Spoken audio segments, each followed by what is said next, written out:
Good morning, sir. Morning, what's up? They're having trouble logging in.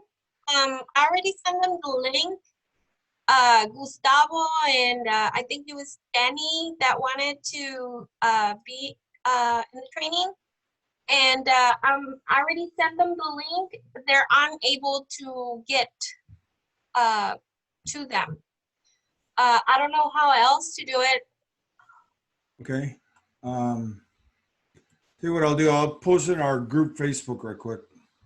Okay, let me tell them that it will be the link. You'll post it on the Facebook? Yeah.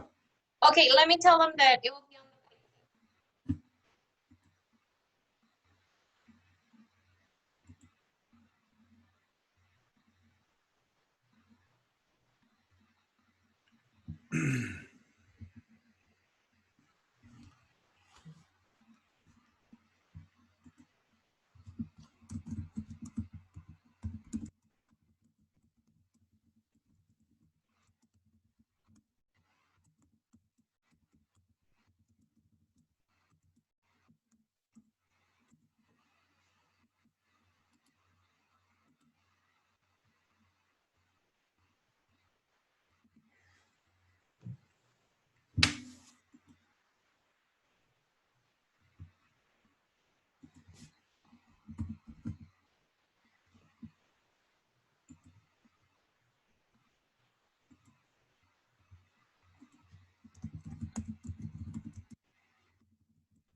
Thank you, sir. Yes, ma'am.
Morning. I can hear you. What's up? Now I can hear you.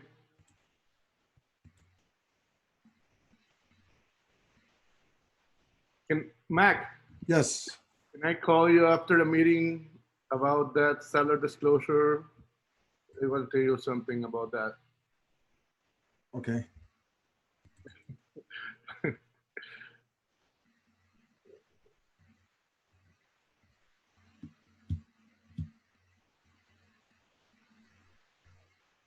Hola Yadi, buenos días, gracias. De nada, de nada, ya. La cámara quiero verla a ver si no se ha muerto el coronavirus.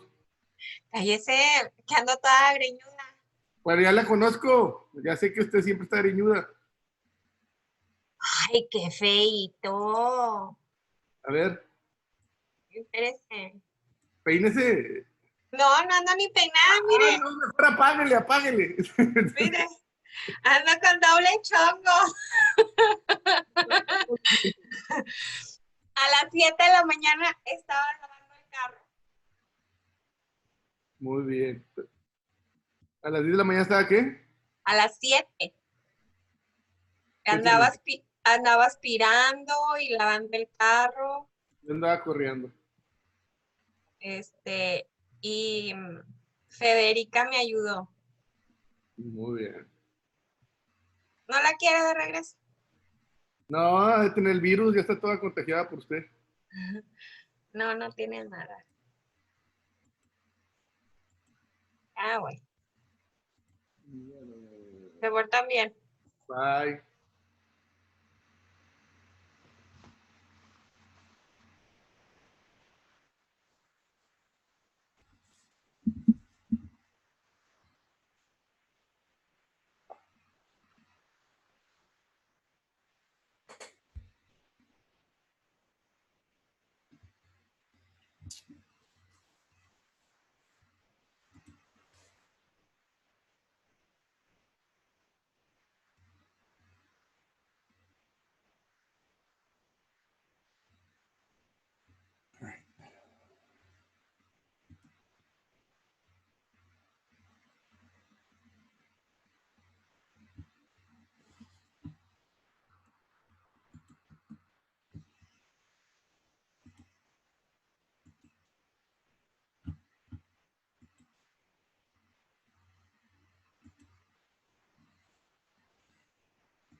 All right.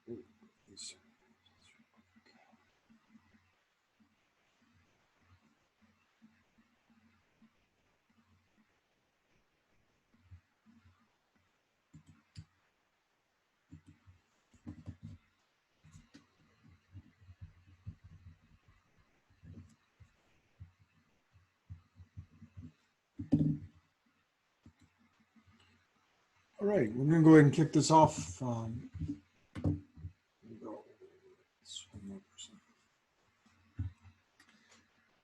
Today, what we're working on is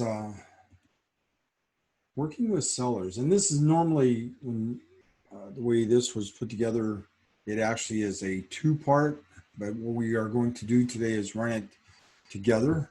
And we're going to go through part of it by slides, via slides, and another portion of it will be done live, hopefully. That's the game plan anyway.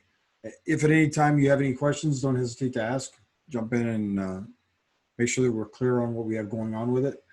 This is working with sellers. It's going to cover everything from where do we start? When somebody calls and says, hey, can you help me sell my property? What do we do first type thing? And we'll run through that. This, with the slides, primarily if there's any questions, please don't hesitate to jump in there. But we're going to go ahead and hit this. This is a part of the momentum package. Residential listing, primary role obviously is take care of the seller and focus on what's good for them. You are their representative. You're there to protect their interests in their real estate as best you can based on what you know. And if anytime if you don't know, please ask. Please ask. There's plenty of advice and opinions around here where we can get this. If there's ever a question, something comes up. For example, if you ask me something and I don't know the answer to it, I'll tell you I don't know, and I'll tell you who you might want to go ask if we can't find that answer. But anyway, so we're going to go over some of this. If you have any questions, please jump in there and let's see what we can do with it. Looking at the listing side, and I'm going to share the screen with you guys so you have that.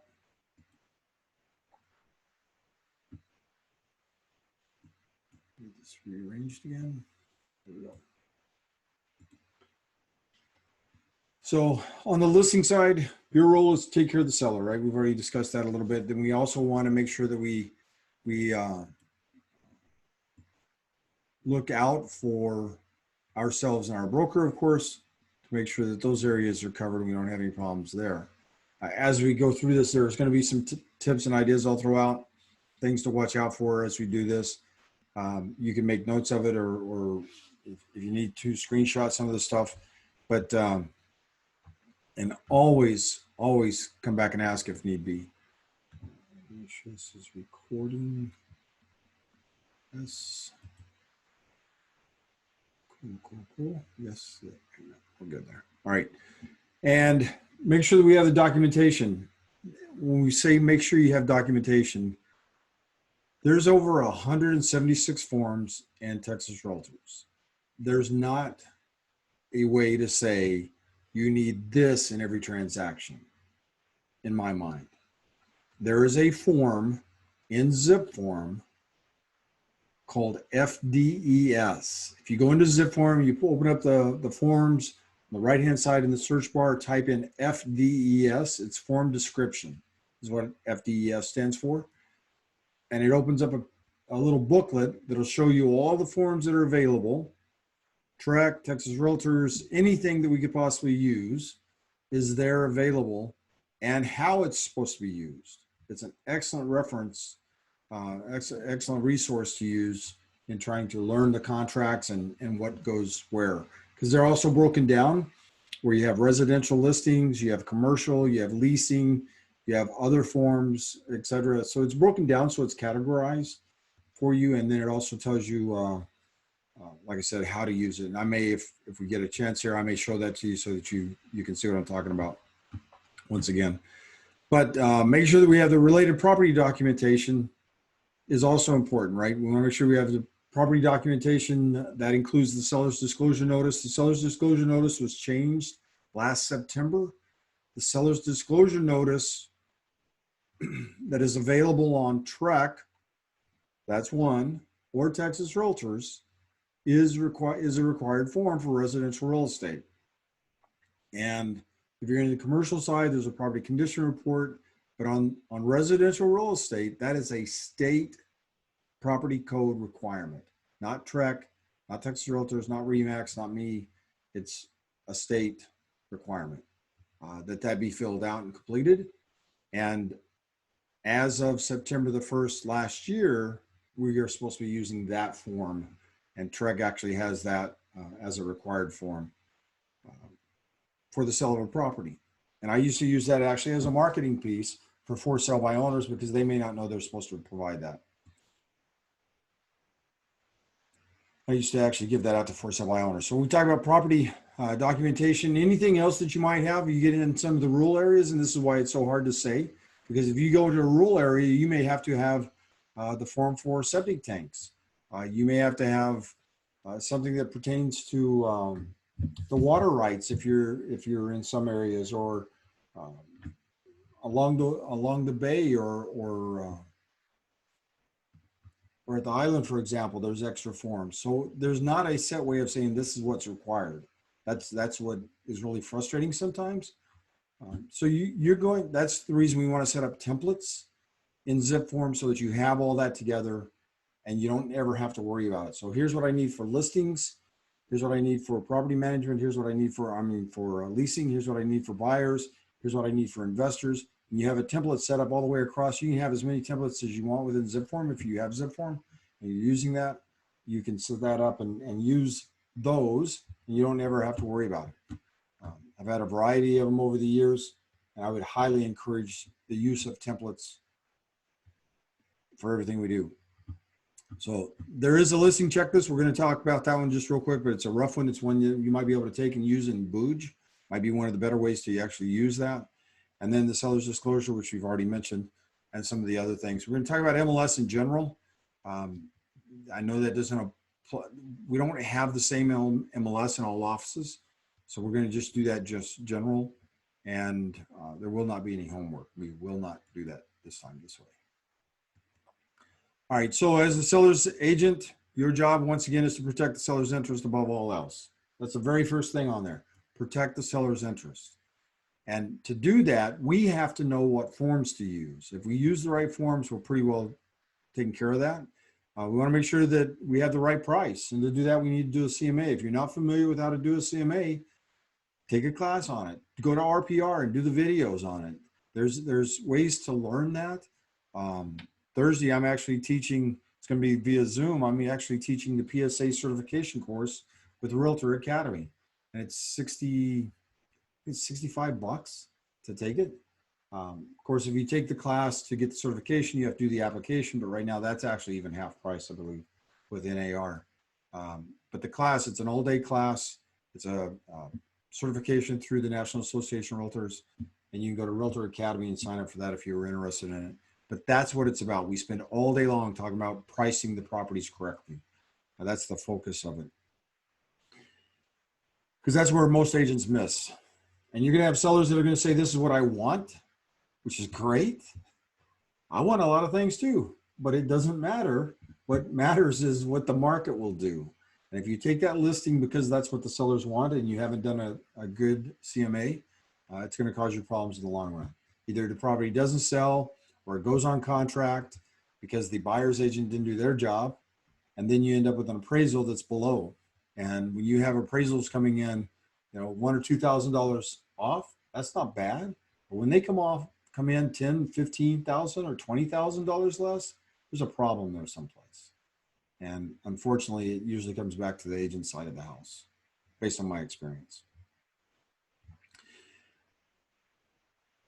We want to make sure that we get all the listing paperwork signed, right? We have to have the seller sign it. They have to initial and sign everything. We have to initial and sign everything. The other day during the listing class for the company, I made a comment about listing agreement is an agreement. It becomes a contract once both parties have signed. It becomes a contract, but not until then. So we need to make sure that we actually get that taken care of and then make sure we provide a copy to the client. The customer gets everything that they initially sign, they get a copy of. And the way you do that's entirely up to you. Myself, I use a link through Dropbox. I do a lot of things via link. It's a lot faster, a lot easier to do. You just got to make sure it's in an area where it's secure as well so you don't have any problems there.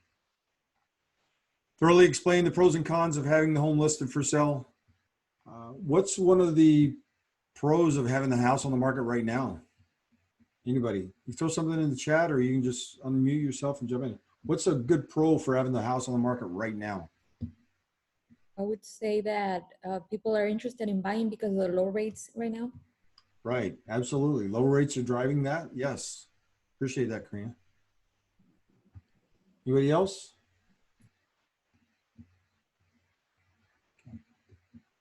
One of the advantages. One of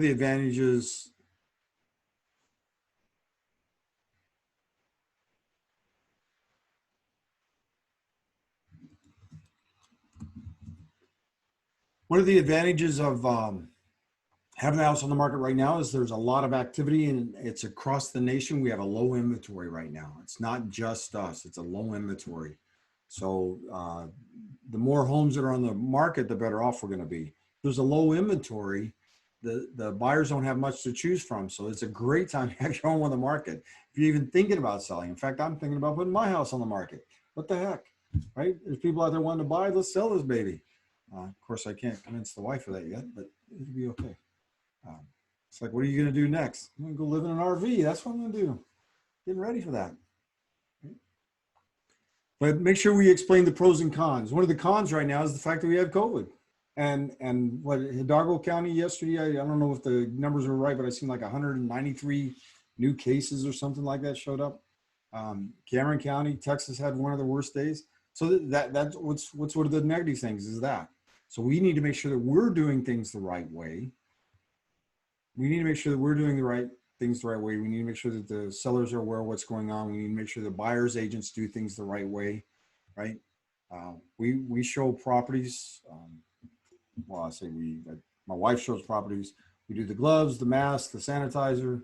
We carry gloves and masks for the clients. So we go out. She was out showing property yesterday over in San Juan. You know, there's nothing wrong with it as long as you do it the right way and protect both them, the buyer and the seller. Take some responsibility in that, and of course yourself.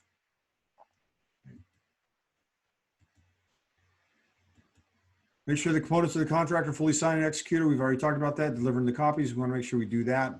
Prompt response to the client's inquiries. If a buyer or seller has a question, if anybody has a question, you need to respond. If you don't, somebody else will. I made a comment, I think it was yesterday, where if a buyer calls you for information and you don't answer or don't return their call pretty quick, like they'll just call somebody else. And a seller will keep track of how many times they've called you and you didn't call them back mentally. And unfortunately, when they sleep on it, it doubles, right? So the frustration's there as well. I've, as a listing agent chasing expires, a lot of times I had sellers tell me, well, the agent never returned my phone calls, or what was one of the good things that agent did? What was one of the bad things they did?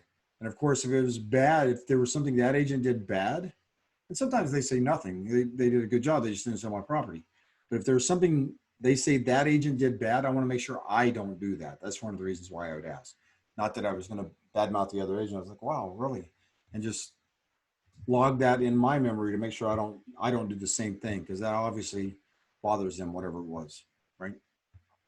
But not responding can create some issues for you. We want to make sure we do that. In fact, TREC has even come down the last couple of years, and they now have a requirement where a broker has to respond within 2 days. If a client calls them or another agent calls them about you or a transaction you guys are in, the broker has 2 days to respond to that. So some of the other things here, make sure we follow up with the clients on a regular basis after the listing. If we, once we get the property listed, it's not over with. That's when the fun actually starts. Our job is to get it sold, right? The fact that we got initials and signatures, that's awesome. But now what are we going to do? If you take a listing today, if I signed a listing agreement with you today, what's one of the first things you're going to do once you get back to the house or the office or wherever you're going with that listing? What's one of the first things you're going to do? List it on the MLS. All right. So Ray says he's going to put it in MLS. What else? Put my sign in the yard. Okay. Listen in MLS, put the sign in the yard.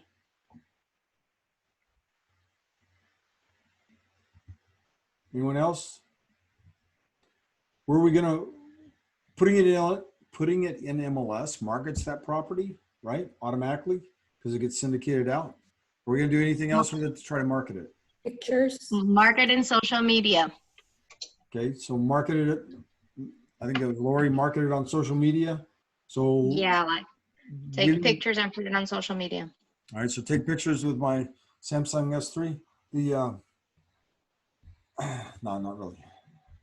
Take good quality pictures. Take good quality pictures of the property and get it marketed on social media. When you say market on social media, what are we talking about? What's social media specifically? Our business social media. So business page on Facebook? It can be the business page on the business page on Facebook, Instagram, anywhere you can get it to get it out there so people can actually see. All right. So if you're going to, and the reason I asked for specifics on it is because if you're going to mess with Facebook, you might as well put it in Marketplace also, which that way you have the 2 platforms running instead of just one. Marketplace, which one is that one, Mac? I'm sorry. It's on Facebook. Okay. Marketplace. Okay. And for those of you that haven't heard this, others in this group have heard this 14 million times probably, but Craigslist, in my opinion, is one of the best places to go. Immediately put something in Craigslist. And 9 to 12 every Friday used to be the schedule, my schedule. 9 to 12 was marketing. And every Friday I'd post stuff in Craigslist. Why would I do it on Fridays? Not just Craigslist, but I'd update all my marketing, online marketing. Why would I do that on Fridays? It's Friday. Everybody's like more relaxed and has time to actually get on the phone and check everything out. Yeah, absolutely. And it's the weekend. When do people go shopping for homes? When do they go looking at it? Right? During the week, they're busy hustling. So the weekend is really busy. So Friday morning, I wanted to have everything in there, if at all possible, in the system by noon on Friday. 9 to 12 was my marketing time. I actually had a block. And I would hit all those sites, Zillow, Realtor.com. I would go in and just change pictures or change wording on the different sites, MLS, Craigslist. Craigslist like crazy. I just had so much luck with Craigslist. Is there bad things with Craigslist? Sure there is, but there's bad things with everything, right? So, but you can get some results out of it. Just have to keep it up to date. So that's the biggest thing, is getting that exposure. And I say that because I've watched over the years, I watched agents go get a listing and come back and go, well, I'll put it in the system tomorrow. The old system, in fact, I say the old system, the system some of you may be on, allows you 5 days to do things, right? MLS may allow 5 days. The listing agreement allows 5 days. Our current listing agreement allows 5 days, unless the property is being marketed publicly. A sign in the yard, like Ray said, that requires it to automatically be an MLS, and that's the NAR rules, not local rules. And there's a couple exceptions to that. So that'll depend on where you're at and how that's handled by your MLS. But the biggest thing is getting exposure. And you watch agents, they'd hold on to a listing for 5 days. I've got to clarify a situation here within our MLS, because I'm the MLS chair, and I had a complaint that came in yesterday where a property's in MLS, but you can't show it until the 1st of July. What's the purpose there? What is that doing? And I in my mind, I know what the purpose is, but I'm hoping that I'm wrong. Probably not, but I'm hoping that I'm wrong as to why that is. But I need to go through and verify all that stuff and find out. Get the property in MLS, get it in the internet, get it out there on the different sites, get it marketed so you can get it sold. It's not going to sell by sitting on your desk someplace. I'll leave that alone. If you have an extension to the listing, it has to be signed when?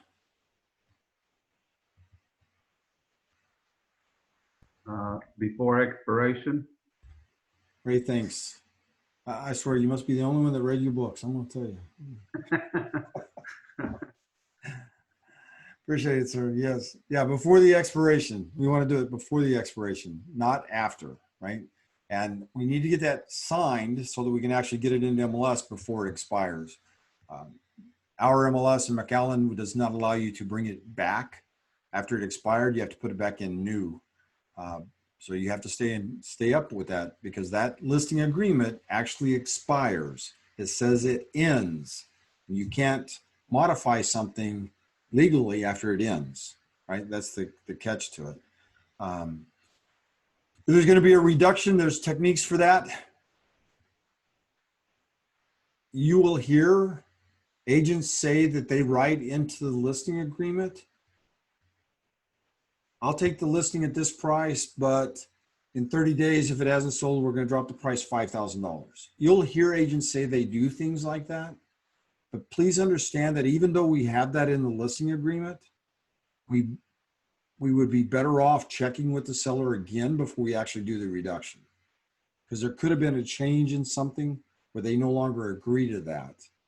And you're trying to create an action that was 30 days ago. You know, there's a window, a 30-day window in there. That's not necessarily good.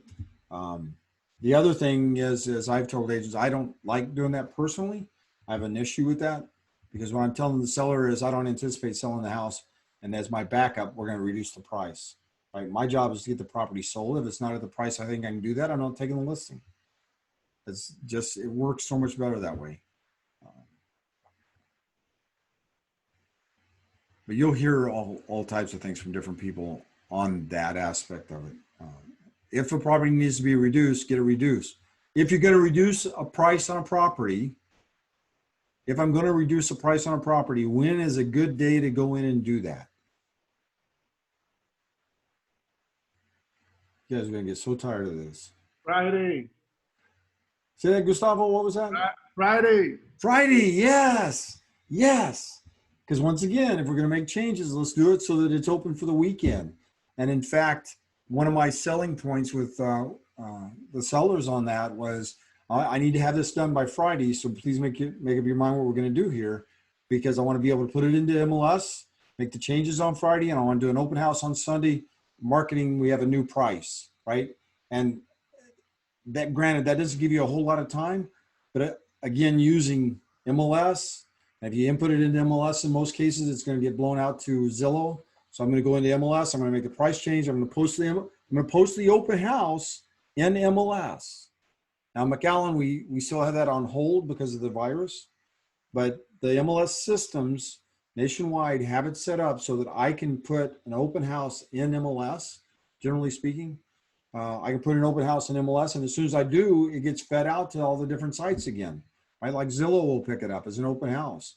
So the consumer out there that's sitting in Butte, Montana, looking for a property in Mission or McAllen or Corpus or wherever, right? They have a search set up. The consumer has a search set up. And as soon as your property clicks on as a new listing, they get notified. If it clicks on as an open house, they'll get notified. So we want to use that system. We want, where it's not just Zillow, but just as an example, because Realtor.com does the same thing. If the consumer goes to Realtor.com, saves the search, they'll get notified anytime we have something on there. So we want to do that. And again, Fridays, the weekends being the main days, we want to kick that out there. And I've done last minute open houses like that, done a bunch of last minute open houses where the change was on Friday. I run out, I get that approved. I run out, put signs out, price changes, open house signs Friday afternoon, get everything out there Saturday morning and try to build that, maybe even go door knocking Saturday afternoon. Now with the situation we have, that's not advisable. Door knocking is not, of course, but getting that exposure on the property as fast and as best as we can is really key to it. Any questions there? All right, so again, we're talking about working with the sellers, right? And this first page is nothing more than all the different ideas. Your role as a seller's agent. What are you going to do? How are you going to do it? Make sure that you get in there and get it done. Listings, listings are real important. Across the board, nationwide, listings are down. The last 7 days, I think it was yesterday when we were looking at it, last 7 days in McAllen, for example, we only had 44 new listings. The great thing is, Remax Elite had 20% of that. That's awesome. We're doing what needs to be done, right? We want to make sure we stay that way. But that's one of the reasons why we have shortages, and it's the same thing. It's the same thing with holiday time periods. Some agents just don't get it. Even though we have a virus, even though we have issues, right now is a great time to have your home on the market.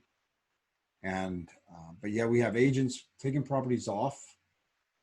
And when you ask them about it, they'll say, well, the seller said they didn't want it to be shown. Why? Because of the virus. Did you explain to them? And these aren't, I'm talking to agents that are not ours, they're not in our company, right? But they're not getting any leadership from the broker down in some of these companies. And that's part of the issue with it. And I'll ask them, did you actually talk to them about the forms that we can use and the systems you can set up and the things you can do to try to make this work? And in most cases, they didn't, because they weren't aware that they were there. There's agents out there that don't know that there's COVID forms that we can use to cover ourselves and our brokers. And most of us should all be aware of it. If you're not, don't say anything, don't post anything, just shoot me a message afterwards and we'll get them to you. But they're also on TexasRealEstate.com. TexasRealEstate.com, you can click on COVID-19 and all the forms are right there. All right, make sure that we do a seller's net sheet.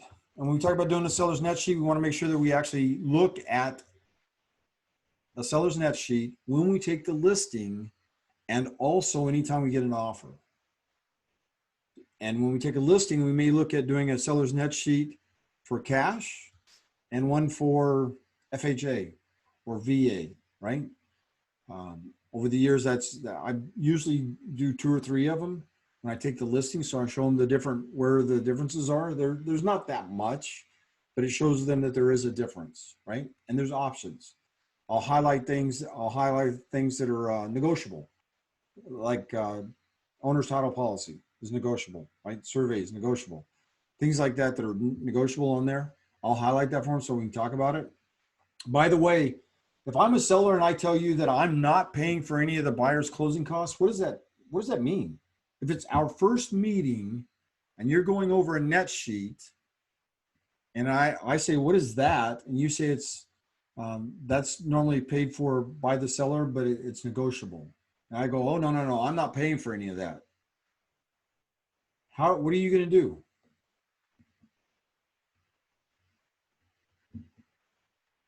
Does that make sense or not make sense? So if it doesn't make sense, it will, because you will have somebody do that.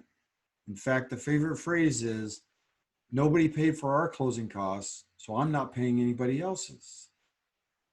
And what they don't understand is both sides have closing costs.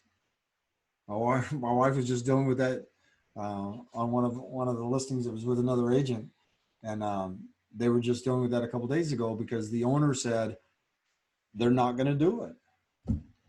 And within the company, there was an agent the other day within the company where the sellers got their closing disclosure and called them and said, wait a minute, we're not closing. Why the heck are we paying all this stuff for the buyer? And the agent said, well, that's what we went over in the contract. We talked about that in the contract. I explained all that to you. Yeah, well, we didn't understand it, but now that we see it, we're not paying all that. We're not going to do that. And here we are right before closing. I mean, that was real. That was just the other day. And the agent was able to, we talked about techniques and things to say and things to do. Not that he needed that, but it just to walk through it a little bit. And he won. They're okay. They close, right? Not a problem. But that's going to happen. Whatever you do is just stay calm. Don't be freaking out. And just like he did, he called and he goes, I don't know how I messed this up or what I messed up, because I know I went over this with him.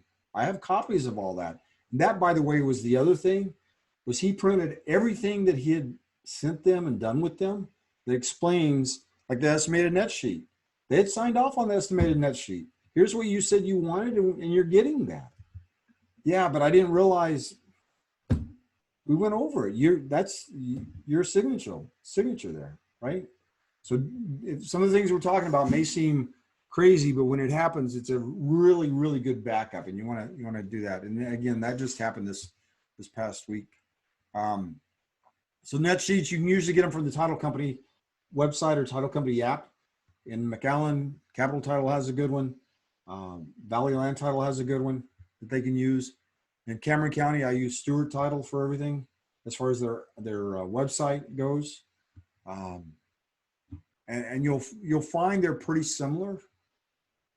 The reason I say Stewart in Cameron County and maybe Capital Title in Hidalgo is because there's a difference in the county fees. So you want to use the website or the app that goes with that title company in that county. In Cameron County, doc prep fee, I think, is $150. In Hidalgo County, it might be $300, that kind of thing, right? So there's a difference in the basic fees for some of them. If you're using their site, that auto-populates, so we want to make sure that's in there. All right, some of the other little things here real quick. Probably notify your client if there's any changes with anything. If anything changes, market conditions or anything else goes on, we want to make sure that they're aware of what's going on with it. Be available. Oh, that last one, be available for closing. Be available for closing. So if you're representing the seller, when is closing and funding? If you're representing the seller.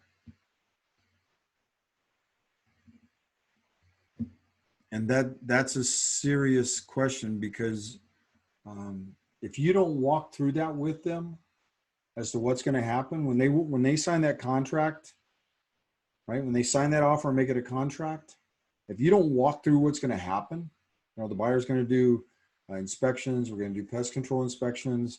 We're going to have an appraisal done. We're going to go to the title company. I need 2 driver's license or government IDs to show who you are. And you're going to sign, the buyer's going to sign, but the buyer's not going to get the keys until we've actually funded, which means the money's been transferred, everything's done, it's recorded. Then we'll release the keys to the buyer. If you don't walk through that with them, you're going to run into an issue someplace. And that's mentioned it, I believe, yesterday. You close formulating an action plan. What's going to happen when you close on them, right? Not close the transaction. You close on them, but you formulate that action plan, letting them know what's going to go on. And as long as you create that for them, you can always reference back. Remember when we signed the documents, I talked about we'll do this, this, and this. Whether they remember it or not, they'll usually say yes. They'll usually say yes. And then it gives you a chance to talk about it, right? Just know that it works that way. And the other thing is, it's just a technique. You can find what works for you, find out what you feel comfortable with. I used to love sitting there, I'm getting the listing agreement all signed, everything is looking good, and look him in the eye and go, oh, by the way, just out of curiosity, if this sells tomorrow, are you going to be ready to move out? And instead of answering the question, a lot of times what I get is like, you think it will? No, but just if it did, right? Because what I'm looking for is how long do I need? And using that technique, I had one in particular who said, there's no way we can move until a week after it closed. We're gonna need at least a week after it closed because we need that money because they were buying a truck. Her husband was completely disabled in a wheelchair, completely with tubes and everything, right? She said, I'll need a week after I get that money to be able to get the truck and get everything set up. They were moving from Harlingen to Florida. And I didn't have that. I mean, if I wouldn't have asked that question, I wouldn't have had that. So when I got the offer in from the other agent, I got the offer in on their property, I was able to say, we're going to need a temporary residential lease for the seller for at least a week before we negotiated anything else. I've got that up front. We're ready to go, right? And that eliminates any possible problems. If you don't do that, you're going to be getting one of them phone calls saying the moving truck's sitting outside. We want to move in. And then you're going to be hustling. Not good.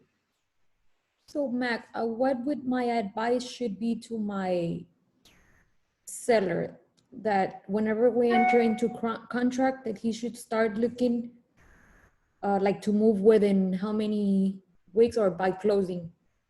Right. So it's going to depend on what their needs are. But if you ask that question, if you ask a question, let's say you're on contract now already and you haven't asked that, I would ask them, are you ready to move out?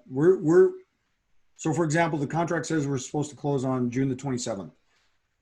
The contract says we're supposed to close on or about June the 27th. Are you going to be moved out by that time? And just get a feel for where they're at.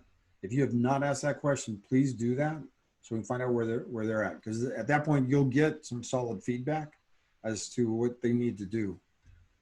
I've walked into a house and went, we're closing in a few days. You guys don't even have any boxes packed. What are we doing here? And, oh, don't worry about it. We have movers coming in tomorrow. Okay, that's fine. But I'm one of those where I'm going to worry about that because, we need to get them out. They need to clean a little bit. Things need to happen. So I would just ask and see where they're at.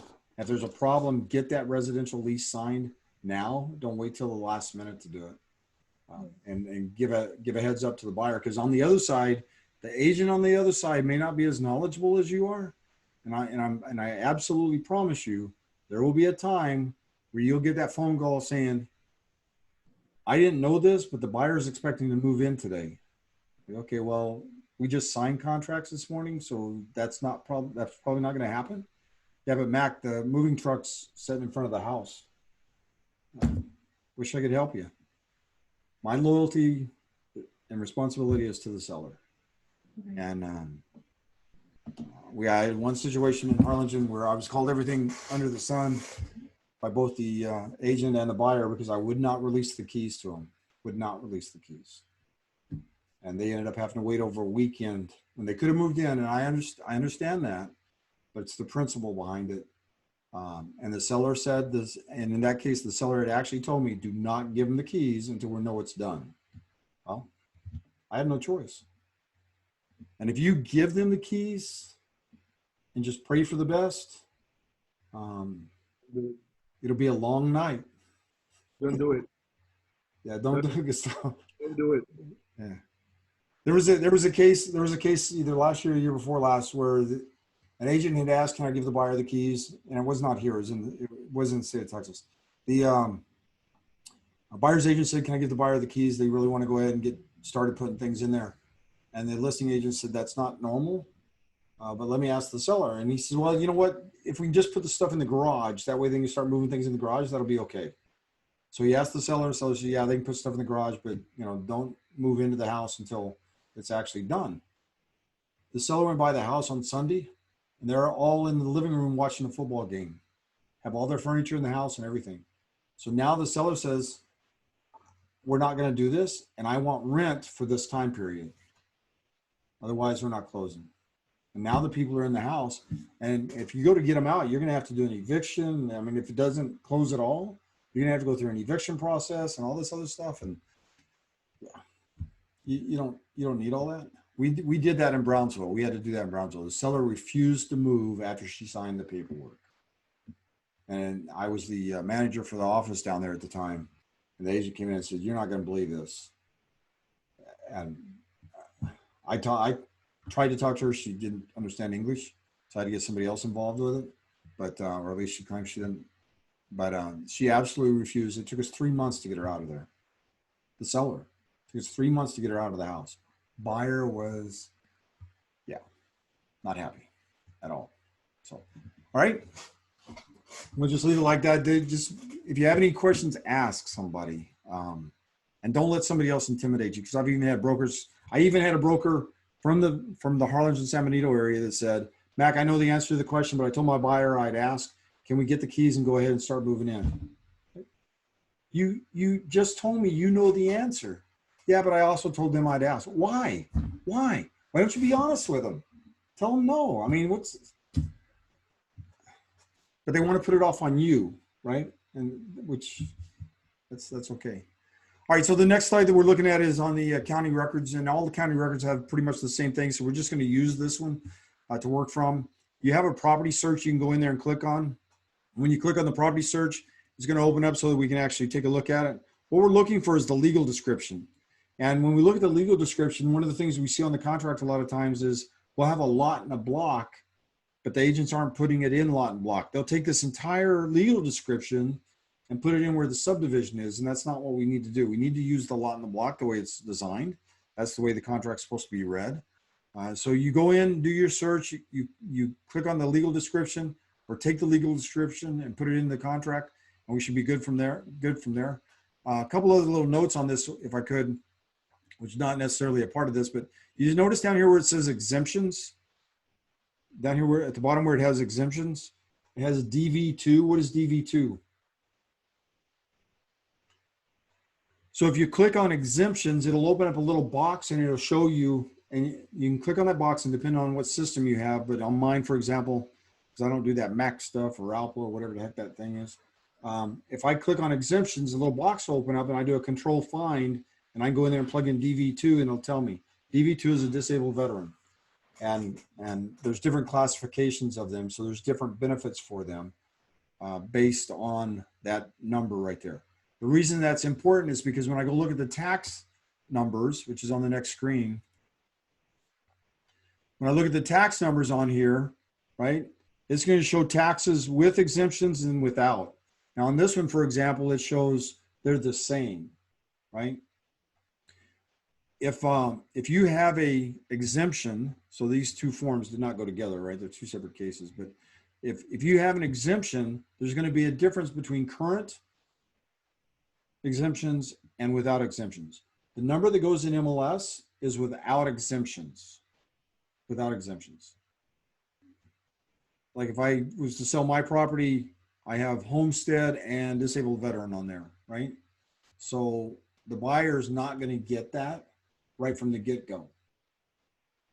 So we want them to know that the taxes they're going to be expected to pay would be the without exemptions portion of it.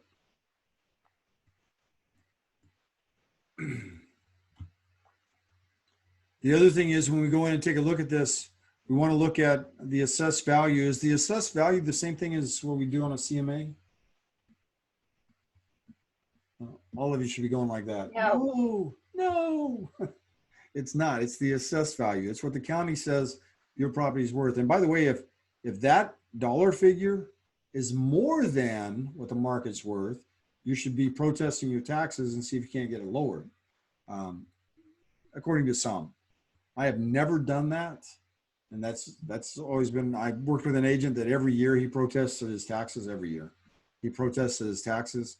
And I used to tell him, I go, that doesn't make any sense because to me, because the property's going up in value, you want it to go up in value. And if I'm representing a buyer and I look at your tax records, yours isn't going up in value. So there's something wrong someplace. Does that make sense? And because if I'm representing the buyer, I'm going to look at the tax records to see what's happening with it there as well. But anyway, as representing the seller, you want to take a look at that assessed value and see where it's at. One of the other things I like to point out is you notice where the 2.5 is here. Let's see, the 2.5 right here. I'm going to do both of these at once. Anyway, the 2.55, everybody see that one? So that's the tax rate. That's the tax rate. And one of the other things when I look at that, so that's the tax rate based on the assessed value, the general assessed value, right? That is the rate that'll go into the seller's estimated net sheet. Is going to be that tax rate. And then that seller's estimated net sheet will prorate those taxes for the seller based on when the closing date is. So if I close today, I'm the seller and I was closing today, what taxes am I going to be responsible for? From January the 1st through today. From January the 1st through today. Today's June the 23rd. So I'd be responsible through today. If we close today, the buyer will pick up on June the 24th and they'll have until December. So those taxes, that's a prorated version, right? Those taxes, because we're in June, are going to show up as a debt to me, debit to me, and as a credit to the buyer. So the buyer's actually going to get that as a credit. They're not making any money because that money's going to have to be paid come October, November, December timeframe, right? Definitely by January. They're going to have to pay that money. Anybody have any questions there? One of the other things I'd like to point out just from experience side of this is over here on the left-hand side where the school districts are, it tells you who the school district is for this house. What school district are we in? McAllen. It's McAllen ISD. Now the South Texas, that's everybody. Everybody gets that, right? That's not anything special. But the McAllen ISD, and the reason that's important, there's areas where you may not know the school district. You may not have asked the seller about it, or the seller may not have offered that information. I can go to RPR and figure it out, or I can go here. They're being taxed on that school district, so that's probably their school district, right? Here in San Benito, there's a road, it's called Carnegie Road. And there's 3 school districts on that road, depending on where the house is. So then the only way you know for sure which one it belongs to is by looking at the tax records. Right. So some of the other little things here. This is another one we're working on. I sent out a notice yesterday to another company. This living square feet is where we need to be. Living square feet. We do not take the living square feet and add in,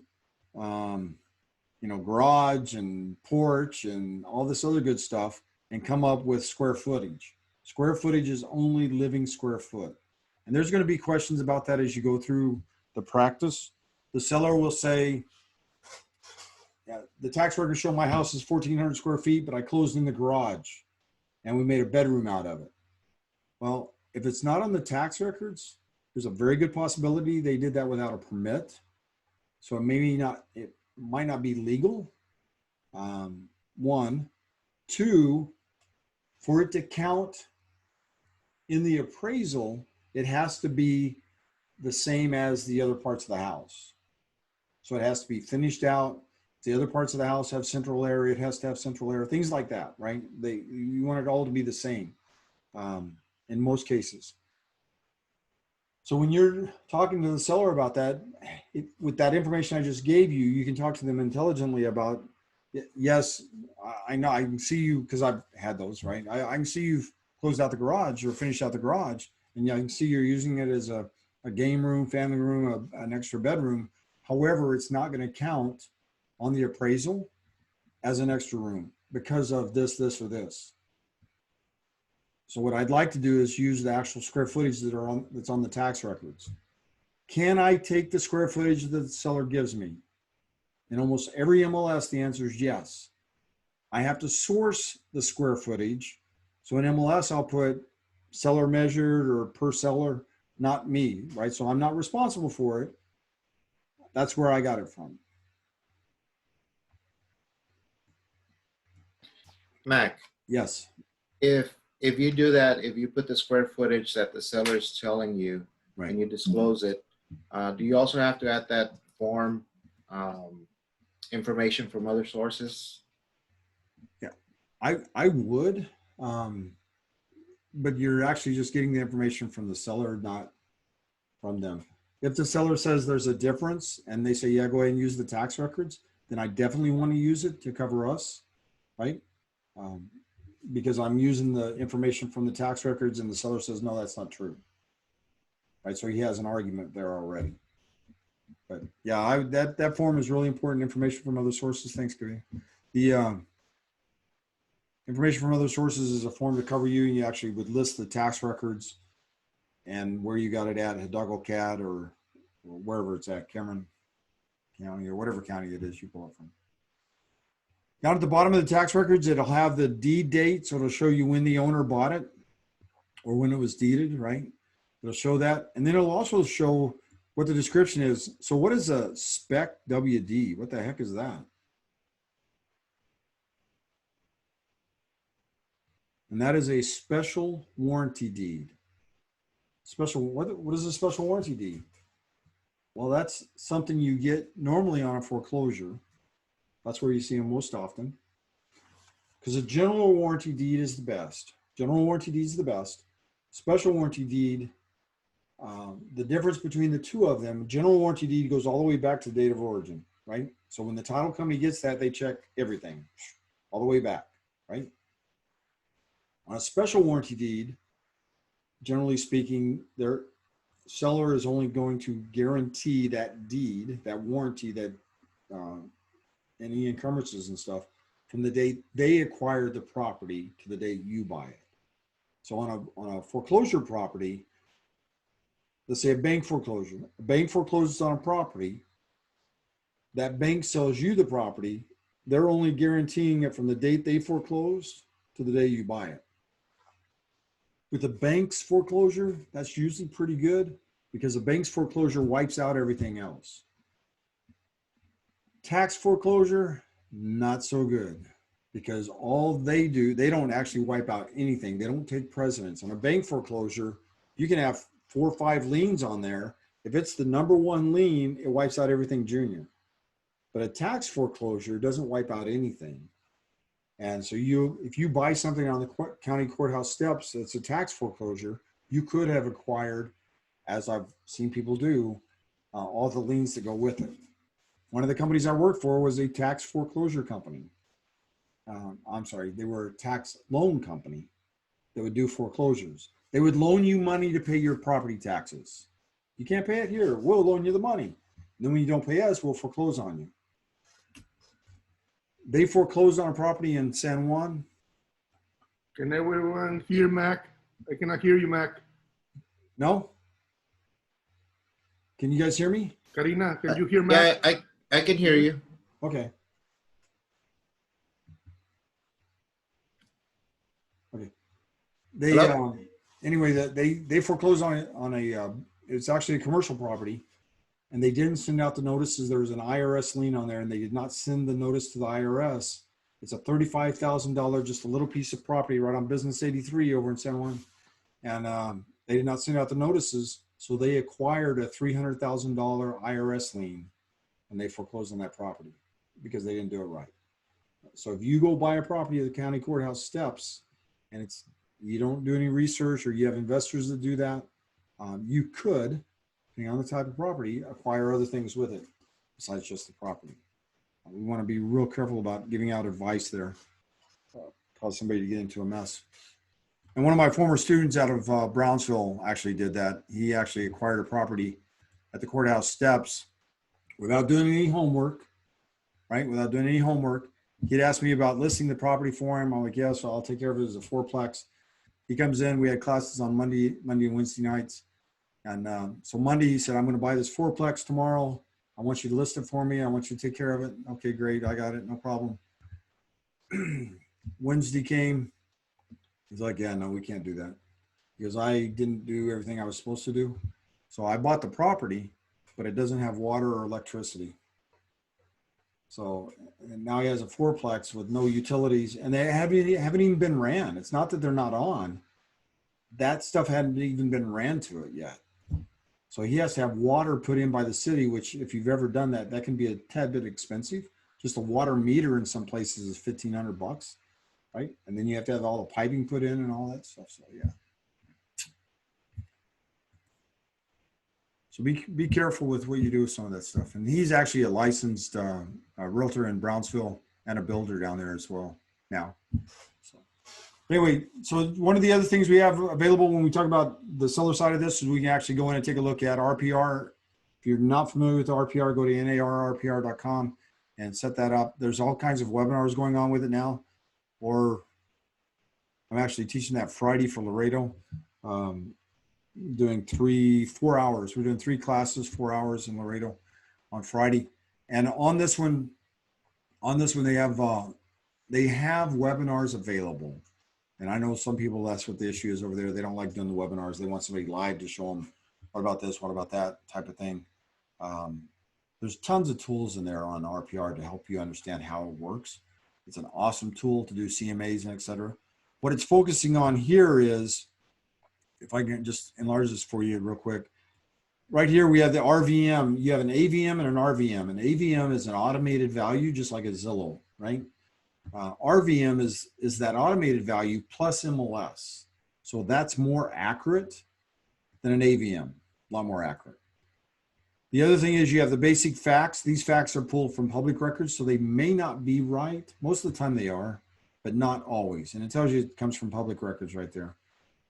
So you can go in and take a look at that. You can plug in an address. The property does not have to be listed. This is every property basically in the United States of America. Every property. There's all kinds of them in there that you can go take a look at. I go in and pull up the house where I grew up at every now and then just for the heck of it, because it has views for that, where you can see past transactions and et cetera. If you're looking at a specific property, it'll be in gold. So you can also use the map, click on the map, and it'll make it larger so that you can actually use the map and look around it. I've actually found properties by using that map. The bank would sometimes give us a legal description. I plug in the legal description. You can do that in here. You can plug in the legal description, you can pull up the subdivision, and then you count down, okay, it's the 3rd lot down. You can go out and take a look at it. At the property, et cetera. A lot of times dealing with foreclosures, that's the kind of thing we would get. We wouldn't get an actual address. Right. Any other questions on that one? How many of you, I know, and Ray, I think Karina has as well. Terry's on here. She's done it. Jimmy's done it. Most of you have used RPR one way or another. Daisy's on here. She's probably done it.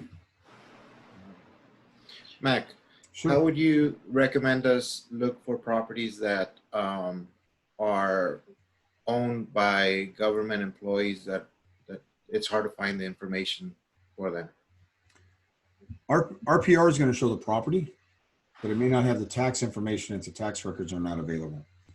Because the property itself is there. And so once that gets recorded in the county courthouse, you have that part of it. But if you go to Hidalgo County and you pull up the tax records, it may not show, right? But RPR will probably have that property. It just may not have any of the tax information there and show who the owner is and et cetera. And part of the other reason for that is RPR is only for realtors. It's not a public website. And so you have to be licensed, and that's one of Trek's big deals. You have to be licensed. You've had a background check done. Not that we're all perfect, but pretty darn close to it. So there's a little more faith in doing this the right way. And we can take a look at some of that in just a second. I'm going to switch over to the live here in a minute. The on here, when you're looking at it, so on RPR, it may show, it doesn't do this on all of them. It may show the mortgage records, and it'll show sometimes what their loan amount was, right? And who they have a loan with, and et cetera. It may show who they closed with. Anything that's public information will be available. The reason that's important is because as you're taking a listing, I can go in here and do my research. So I see they bought the house 20 years ago for $200,000. There's a really good chance they don't owe that much. But if they bought the house 3 years ago with VA, for example, they probably still owe whatever it was they paid, because VA, a lot of times they roll in all that extra cost. It also has tax assessment. You can click on, when you go to the tax assessment part of this, you can click on next, and it'll go back several years. So you can actually see, besides what's current, you can see what's back there. And then you also have sales transaction. It'll show you when it's sold. You can go by public records or by MLS records. So you have that access there. Here on this side is what I was talking about. And when you pull up this page on RPR, you'll see what I'm talking about. You have more about the neighborhood. If you click on that, this will be a drop down. It'll give you more information. So this is information about that neighborhood, right? The median days, RPR, et cetera. More about the neighborhood, it'll give you that. It does everything like lifestyles, everything. It's good information. Down here is the nearby schools. They have tied over the last few years, they've tied in the schools to the specific property. So you'll get your primary elementary, middle school, and high school, and then any paid schools that are there, parochial schools or any of that good stuff that might be there as well, that are associated with that property. In RPR, you have a chance to actually print out some reports, and in the reports section of this, you decide what you want to do. There's a lot of reports in here. The one I talk about when I do the PSA, for example, or the one I've talked about in the company is the Valuation Workbook. If you're doing a CMA, right, if you're doing a market analysis, use the Valuation Workbook. That's what you want to use. But every one of these, if you click on more details, it'll allow you to open it up and see what forms, what reports, what part of the pages, what do you want with it? And if there's anything you don't need, uncheck it. I haven't thought about this in a long time, but one of the very first ones I did was the seller's report years ago when this first came available. And the seller's report is like a CMA, because back when this first started, we were told not to use the Valuation Workbook because it was for appraisers. Today we're being told to use it because we want to have a better CMA, right? But I'd done the seller's report for a lady who had called me. She was living in Austin, but she used to live in Harlingen, and she used to work with us. She was an agent down here. And she'd call and said, hey, can you list my property for sale? I'm going to stay in Austin with the kids. I need to get the house sold. And when she was an agent, I was the trainer for that company. And she would talk forever. I mean, she was the kind of woman, I don't mean to be disrespectful, but she was the kind of person If I walked in the front door and she was standing close by, I'd go around to the back door. I did not. She always had questions, always. And you could draw her a map and it'd still take you another 30 minutes to get it. And so anyway, I printed the seller's report and emailed it to her. She called, she goes, there's no way in the world I'm going to be able to go through all this. Just take your time. It was 77 pages. So that was my payback. Just take your time and go through it. It'll be okay. Yeah. But anyway, and this is Navica, which some of the boards have. RGV MLS has that. This is their MLS, so we're not going to go through that one. All right, listing file checklist. This is in zip forms. You can get that from there. It's actually in your on the flash drive or in the Mac Remax training. Listing agreement. Most of us understand how this is supposed to be filled out. We want to make sure that we actually have all the names at the top. Make sure we have a legal description. If the property is a condominium, attach the condominium addendum. Whoa, you guys see that right there? If the property is a condominium, attach the condominium addendum. So we're using the exclusive right to sell, but we want to attach the condominium addendum to make it a listing for condos. It's that simple. Just attach that to it. We also have the dates in here. Remember this, and this is what I was referring to right here. It says it ends at 11:59. It doesn't say on or about like the contract does. It's over. Okay. And the percentage you put in here is entirely up to you. The broker's policy and procedure manual for the different offices says what is recommended, but that's something you have to work with to make sure you're okay with it and with what the seller wants. The days, we talked about these the other day with the listing agreement. Those are that's for the protection period. And for those of you that's not familiar with it, for the protection period, for that to work, I have to provide the seller with a list of names, and I have 10 days to do that. So here's a list of everybody that's seen the property while we had it listed. If any of these individuals buy it, then our company still gets paid. I have to do that to be eligible to use the protection period, but at the same time, if they list it with another realtor, then it doesn't mean anything. So that's the one I was referring to, that when I do that one, I have them just cross it out. I don't worry about it. Or I'll tell them it doesn't matter. So one of the other ones on here, on this page, this is our commission. Please make sure you fill that out. Please make sure you fill out the commission so that there's not any questions about it. And if there is a question, make sure you discuss it with them so that you make sure that there's a clear understanding as to what's going to happen and how it's going to happen. So right quick, let me see if we can make this work. Alexa, you're admin, right? Or am I mistaken? Tell me I'm mistaken. No, I'm not.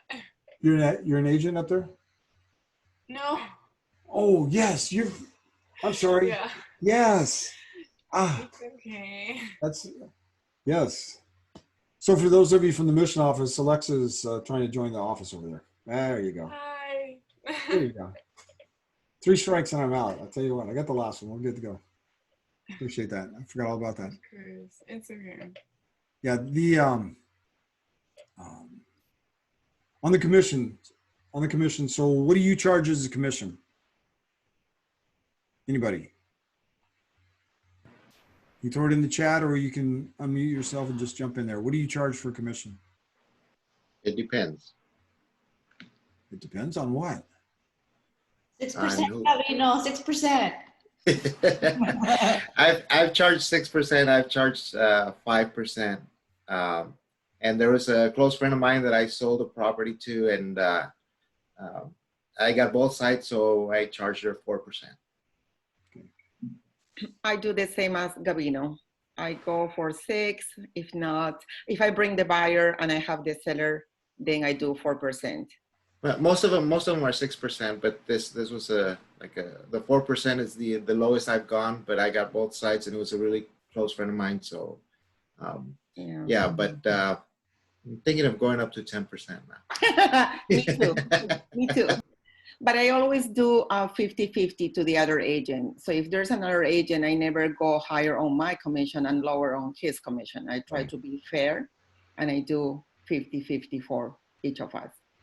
Because I see that lately, some of the listing agents are going like for 3%, and they are paying 2.5%, or they are paying 2% to the buyer's agent, which really pisses me off because we work as much as they do, you know. Or more. Or more, yeah. So. Also, Jenny, with that, I actually have listings, but you know, this is very important. The where it states the percentage. If I have a referral from somebody, or I have a co-listing, I do pay the 2.5, and I do charge 3.5, but I do explain that to the seller. And when I get an offer, I do explain that to the buyer's agent. That that's the reason why the commission is different. And I've had a couple deals like that to where I have to split it several ways, especially if it's a referral. So when I have a buyer's agent submitting an offer, I disclose that right away. That way there's no surprises at the end. Yeah, I mean, I do understand because also I get a lot of referrals, but yeah, maybe I should do that on mine as well. If we could nice do, to see your faces, friends. I really want to go to the office. Hi, Alexa.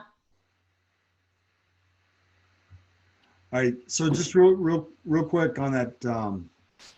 So when you say you charge 6% and you went ahead and volunteered that you'll take less, how did you come up with 6%?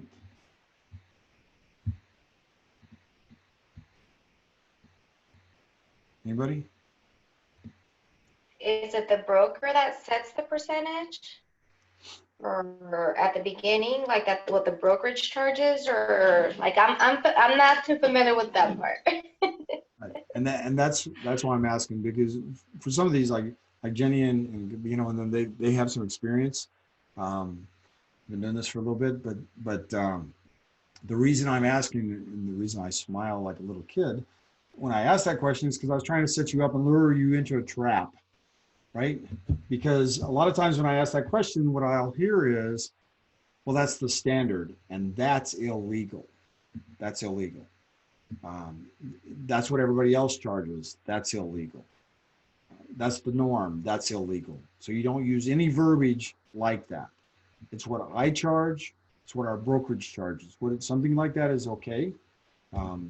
When the seller says, what do you charge? What's your commission?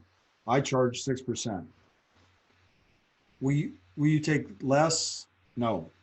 That should be a really good response. And that's what Mike Ferry teaches. Just no.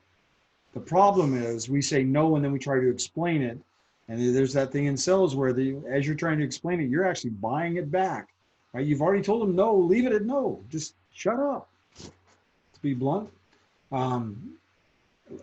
If they don't like it, they will tell you that. So another one of the Mike Ferry things, and again, for those of you that are not familiar with it, you go to MikeFerry.com. He has scripts on there. You sign up for an account. It's free. He has scripts on there on how to handle things like this. He has 40 objection handlers on there, which are really good. When you sign up, when you go to MikeFerry.com, it's free. But when you sign up and create an account, you will get a phone call because they're going to try to get you into the Mike Ferry coaching. They're professionals. That's what they do. You have to be able to say no. So there's a good practice right there, right? Because they will sign, and I'm not sure what they charge today. Back in the day, they charged $1,000 a month. I followed Mike Ferry since '97. That was the first book I bought when I got my license, was How to Earn a Six-Figure Income in Real Estate. And it's all about the scripts. It's all about it. So if somebody says, will you take less? No. And just sit there and look at them. The first person to speak in sales, it's said that they lose. So if I say no and I just look at them and they talk first, they just lost, right? But if I say no and I try to explain, I just lost. Does that make sense? Right? So just say no. If they say, well, I don't get that because, you know, I talked to Gavino and he'll take less. Why can't you? There's a response built in there in their objection handlers. they have a response in there, and it's wow, you know, that really worries me, because if he couldn't explain his worth to you, how's he going to defend the price that you and I put on this home? I can, I will. All I need you to do is initial right here, and you just start moving on with it. Just keep on. Don't hesitate. If you hesitate, you lose. You have to do it all at once, right? Just boom. And just practice with the scripts. If you need help with it, let me know. He has some really good ones there for that. That objection handlers is fantastic. Get in there. The other thing is the note that I made when the two of you were talking, Jenny and Gabino. Let's be careful with how we do that. Adjusting it if I have the both sides and all that good stuff, because what can happen is that could be a violation on MLS. And what I'm talking about there is MLS has a button on there for variable. And so if I have a listing and I mark variable yes, right? Is there a variable yes or no? If I mark yes, what that means is I, as the listing agent, am taking less of a commission. I'm taking less of a commission. If there's dual contracts, for example, then that's not fair to you guys if I don't mark that. So for example, Good morning, Kenneth. How are you? No, I am. The point there being, if I have an offer, it's my listing, I get an offer in, and you bring an offer in, the reason we have it on MLS is we have to be fair to all parties, right? So if we have that, the seller it'd be more beneficial for the seller to take my offer than yours if they were exactly the same, right? So as a buyer's agent, when I look at MLS, I want to look and see if variable's checked. If it is, when I call you and say, is there anything working on it? And you go, yes, I have to ask, is it in-house? I need to ask, is it in-house? And by code of ethics, they're supposed to tell you that. MLS rules say they're supposed to tell you that.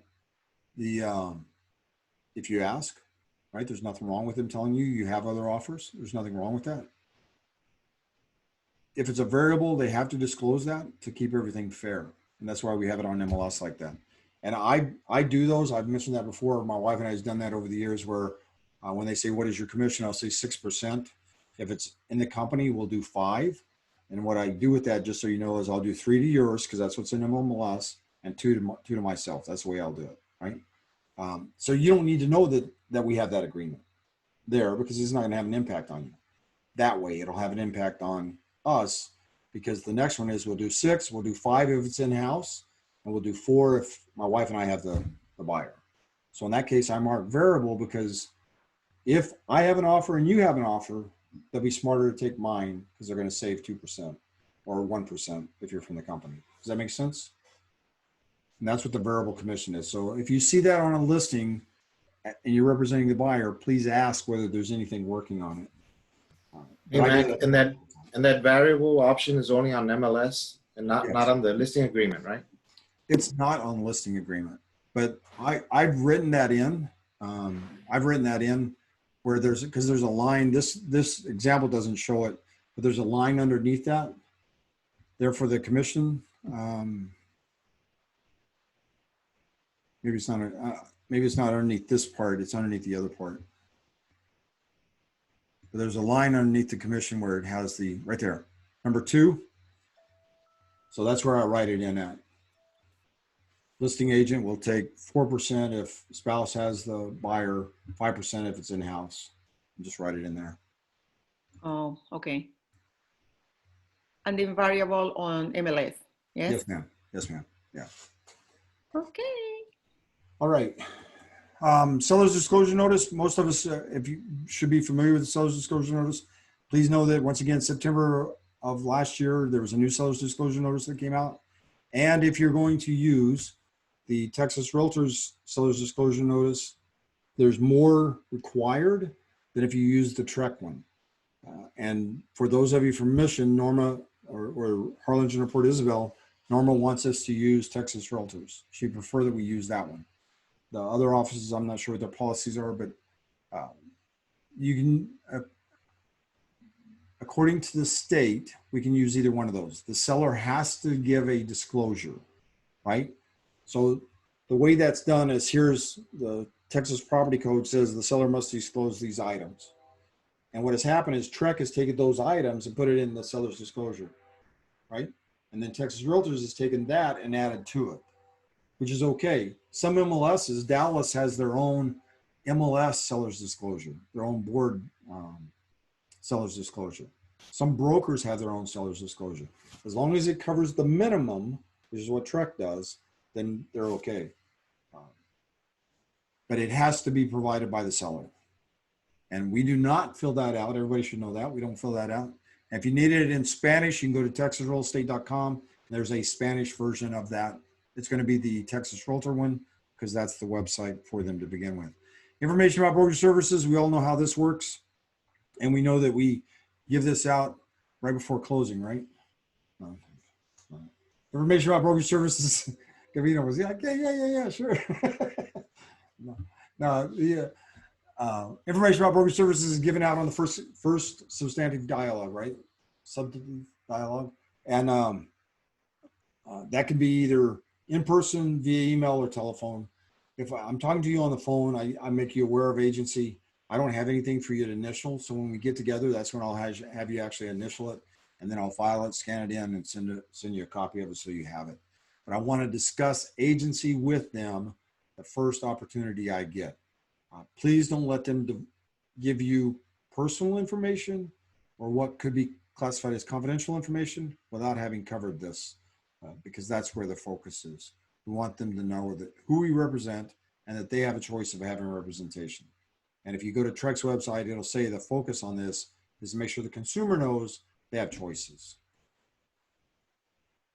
All right. Amend the listing. We talked about that one yesterday with training, with company training. On here, if you have anything needs to be done with the listing, we want to use the proper form so we can amend the listing. We can amend the buyer rep agreement. We can amend the contract. There's amendments for everything. This is your documentation. If the seller sends me an email and says, go ahead and drop the price by $20,000, I can do that. In most cases, I can do that, but I want to take that email and print it as a PDF and put it over in the file, right? The form I should be using is this one. Am I going to get in trouble if I don't use this form? If I have documentation over here via email saying he said to do it, I'm probably going to be okay, but the preference would be to use that. The difference is that's not this and some other things. This is not a promulgated form. Listing agreements, buyer rep agreements, and the amendments for them are not promulgated. Texas Realtors put them out. That's why with RE/MAX Elite, we have our own buyer rep agreement. So you can use Texas Realtors or you can use RE/MAX Elite's buyer rep agreement, right? They're not promulgated. So the email works, but please make sure you save it as a PDF and put it in the file. Upload it into zip forms or .loop, whichever you're using. Termination of the listing, if it's going to be terminated. This is an important factor here, and I will show you why I think it's important, is because if we're terminating the listing, we can actually tell the seller that, first off, you as an agent shouldn't be telling them anything other than it needs to be in writing and I have to give it to my broker, right? So if you're in Corpus Christi, you would go to Nina. If you're in the other offices, it would probably go to Norma. But the reason for that is we as agents do not have the right to say, yeah, we're going to terminate. And the problem that gets created, and I've seen this over the years, is the fact that the seller says or the buyer says, I want to terminate representation. And the agent goes, oh, okay, I'll take care of that for you. And we don't want to be that easy. If there's a possibility of saving them, which over the years we've done, we want to do that. So by saying it has to be in writing and it needs to go to the broker, we get their writing. It can be an email, shoot me an email, right? And then we'll send it to the broker and we'll take it from there. The broker may come back and say, yes, go ahead and do this. That's okay, right? But we've tried to possibly save them instead of lose them. And over the years, I've found that to be extremely beneficial, because sometimes I might have a listing and the seller and I are bumping heads. I'd like to get rid of them. They'd like to get rid of me. Hand them off to somebody else. It's okay, because we're not always going to get along, right? That's why they have divorce attorneys. always get along. Anyway, again, this is on Navica. This is over for the Lower Valley. And the last part of this is on your marketing.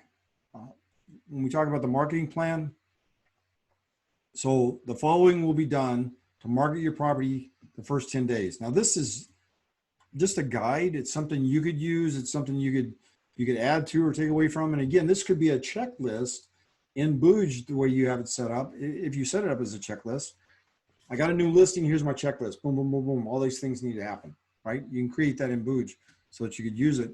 The enter it into MLS, put the lockbox on it, take photos, do all the things that send a listing email to the client to review. So once you put it into MLS, you want to send it to the seller so they can take a look at it. Used to be, I would print it, take it to them, have them sign off on it, talk to them about what's going on, how things are looking, pick up my other documents. Today, the practice is more like I will email it to them and say, please look this over and let me know what you think. If I get an email that says, yeah, it's good, I'm going to print that as a PDF and put it in the file. So now I have a record saying they said it was okay. Because just as I've indicated, I had sellers come back and say, well, you didn't have the right information in MLS. You looked at it. I mean, of course, they'll say, well, I didn't really pay attention to it. Well, neither did I. That's why we have this place. I want them to take a look at it so they have some ownership in it. Anyway, so you have a list of items on there.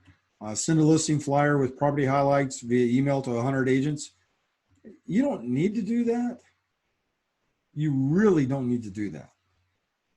The amount of agents that get frustrated because they get emails from, like there's a company right now that I have all their stuff going to a junk folder, right? So I filtered it over so it goes over here because I don't want to unsubscribe because if they have anything of value, I want to be able to see it.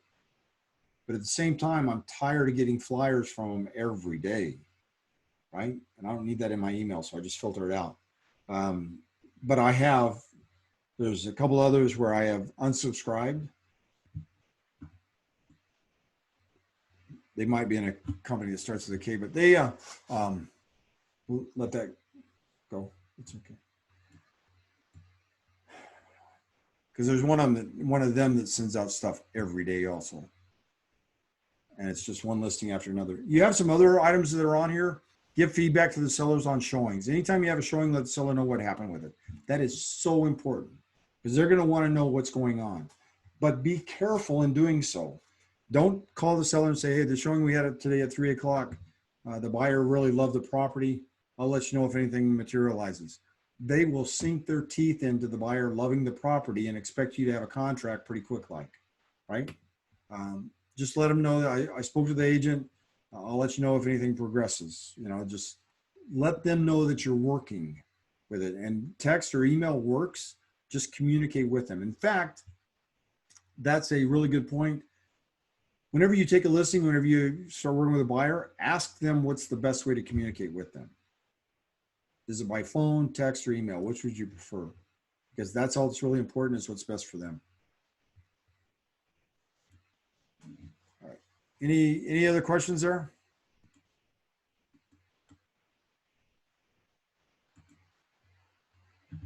Nope. Okay. Whew. That was a lot.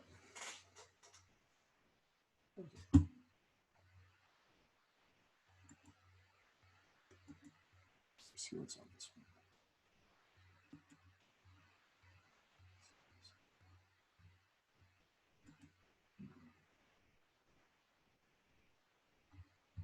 Okay. Yeah, okay. All right. Like when I started, I had mentioned the fact that there was a possibility of doing two parts of this, and I'm not going to go ahead and do the second part at this point. What I am going to do is show you RPR real quick for those of you that are not familiar with it, so you can make sure you have that. So close this out.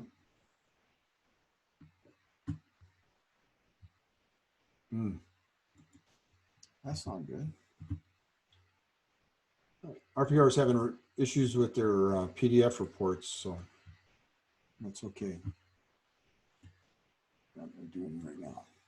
All right, so once again, we are on RPR. For those of you that have not used this, or if you're fairly new at it, the very first thing you want to do is click on this sprocket and make sure that all your information is up to date in here so that you have that. Make sure you upload a logo, your picture, etc. Down here on the bottom, you want to make sure that you have it linked to zip form, or if you're not using zip form, you might be able to link it to .loop. I don't know the answer to that question, but you can also, yeah, we'll just leave it like that. I don't know if you can I don't know if you can link it to .loop or not, but if it does link to zip form, and you can link it to your mobile devices, and that part is real important. Let's see where we're at here. Okay. So you make sure that's in here. And one of the reasons when we talk about this, make sure that it's set up that way is so that anything I do on my phone, if I'm out showing property and the buyer wants to know information about a property, I can pull it up. If I want to make notes on a property, I can do that on my phone. All of that will come back into this system. So everything I do on my phone then shows up in here. And when I talk about all properties, you have properties throughout the United States. You have for sale. These are properties that are listed for sale. You have for lease. You have neighborhoods. Neighborhoods show you stats and etc. You can actually pull this up by zip code or neighborhood, as well as city and county. You can actually go within nearby exact. There's all kinds of options with it. You have the schools. If you want to pull up, somebody says, you know, I want to buy a house where my kid will go to this school. You can actually do it whichever way you want to and plug in. If I go to school district, I can actually plug in that specific one if I wanted to with a school district or a specific school even. And then the market area or market activity. And this is like MLS, if you will, because it shows everything that's going on. Let's say the last 3 days, for example. I can see everything that's going on in MLS for the last 3 days for whatever city I plug in here, if the MLS allows it. So there's some options with that, right? A lot of good tools there to play with. If I click on a property, I can save it. So let's see. Right here where the star is, if I click on the star, that saves it, right? I can also rename it.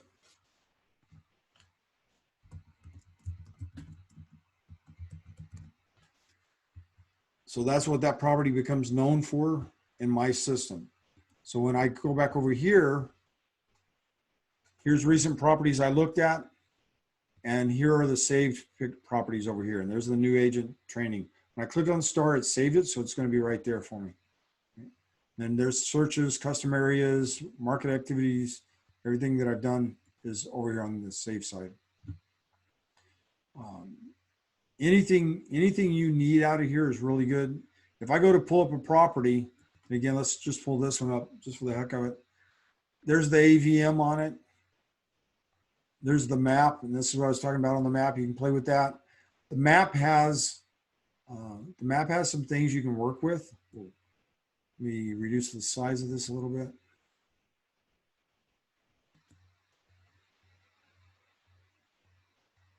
So now we have the houses around it, right? You can see the houses around it. I can go in here and I can draw and use the map. I can use that way. I can use a map pin. Let's say driving time is a really good one, because here at Valley Baptist, they'll say I want to be within 15 or 20 minutes of the hospital. So I can actually click on that, put the pin in here, and it'll actually give me the details for it. Let's go drive time. Use the pin, drive time.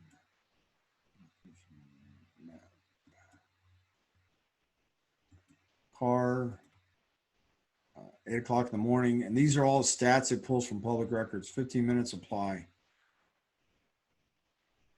So based on where that pin is, I can get anywhere from within that area within 15 minutes at 8 o'clock in the morning, just based on the drive time.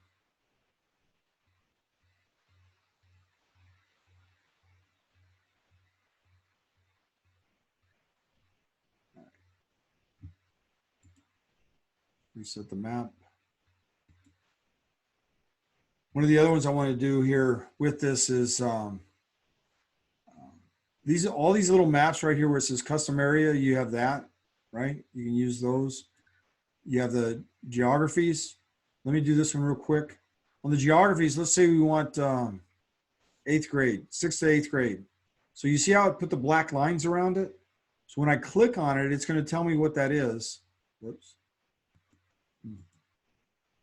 There you go. So that's Cantu Junior High, right?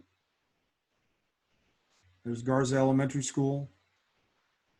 And that's doing it by school. So again, I'm going to reset the map. So one of the other advantages of using the map is,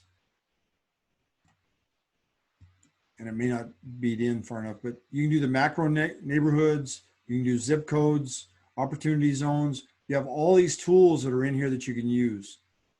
And let's say, where's that macro neighborhoods? Yeah, probably got these on that.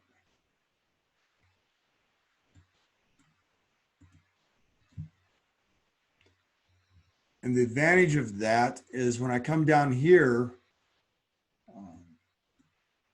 I have a choice of actually doing searches in that area if I want to, or finding active solds, etc. So I can create a market report, neighborhood report, or do a search in that area, which all works. I'll do one more of these just to show you. So you have the basic map there, right? And then you have gray, aerial, overhead. What is POI? POI is points of interest. Points of interest. So let's say if the buyer is looking, they want to be close to a hospital, for example. So then hospitals will pop up on the area, right? What about grocery? You can get that. You have all these different options down in here that you can select from. And when you click on them, it'll tell you what it is. So that's your points of interest.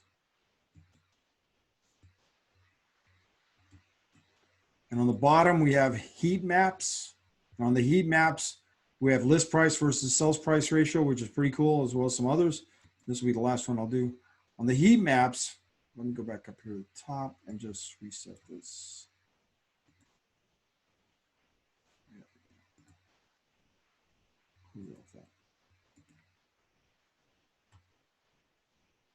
Reset.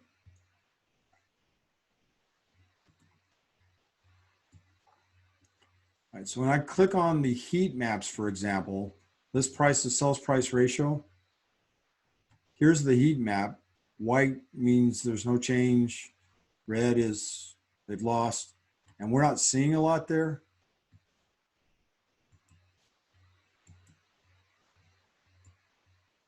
So white means no real change. Here's some red over here, right? A little bit of blue. Blue means they've gone up in price. So the blue in here, blue in here.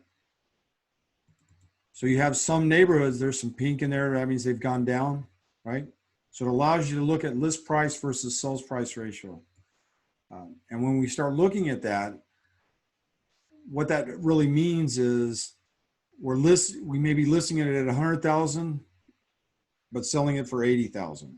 So that probably put us in the pink, list price to sales price ratio. Over here, we may be listing it for 100,000 and selling it for 130. So that's what that actually means. List price to sales price ratio. All right. Anyway, so that's the basic RPR.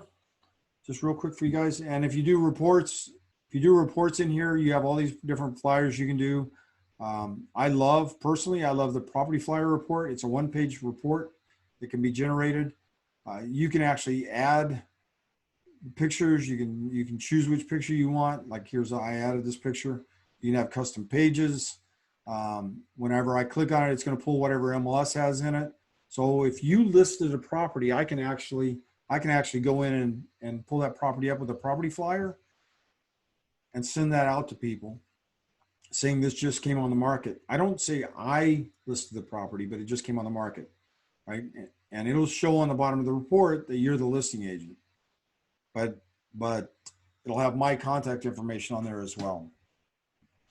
And with that being, here's a seller's report, for example. With that being said, once the report's created, on the left-hand side, this little orange button here, and Terry was on here earlier, she uses this or has used it. I can actually take that report and share it on Facebook, rerun it, or download it. And when it says share on Facebook, it'll share the entire report. So you want to be careful how you do that and make sure it's your listing or that you have permission to do that as well. Okay, no más. Everybody good? Let's see how we can get out of here.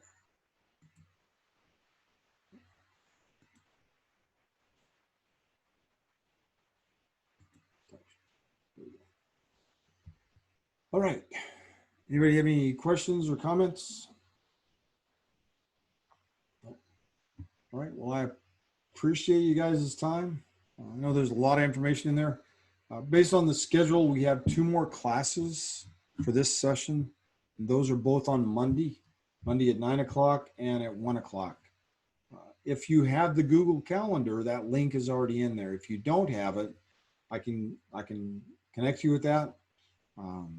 If you're using Google Calendar, and connect you with that so you have access to it. And you can see all the training that is within the company. So there's never a doubt. When I do that, I also put it in there with links. So you do it one time and you'll, as long as I'm here, you'll always have access to it.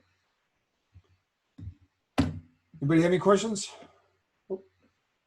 All right. Go make it a great day. Appreciate you guys' time. Alexa, so you okay? Yes, thank you so much. I really appreciate it. No problem. If you have any problems with that, let me know. We'll see what we can do with it. Okay? Yeah, of course. Thank you. I will. Okay. Thanks, man.